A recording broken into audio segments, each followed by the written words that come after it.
Сәлем достар, бүгін осындай ажурные блинчики жасайтын боламыз.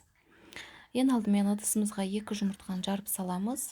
4 столовый қасық қант, жарты чай қасық тұз салып, барлығын қант ергенге дейін араластырамыз.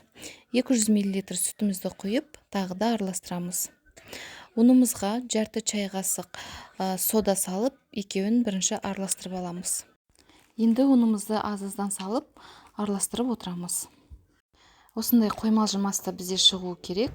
Енді осының үстіне 200 мл қайнап тұрған ыстық суды құйып араластырамыз. 2 столовый қасық сұйық май құйып, тағы бір рет араластырып шығамыз. Блины пісіруге арналған табамызды қатты қыздырып алып, осылай тексеріп аласыздар. Бір ожаудай құйып, осылай табанызды айландырып, тегістеп аласыздар. Егер табаныз қатты қызған болса, осылай қамырыңыз тесіліп шығады, ажурный болады, кестеленіп. Шеті қызара бастаған кезде зубочистканың көмегімен, немесе лопаточка болса соның көмегімен ақырын блиныйдың шетін табадан ажыратып аласыздар.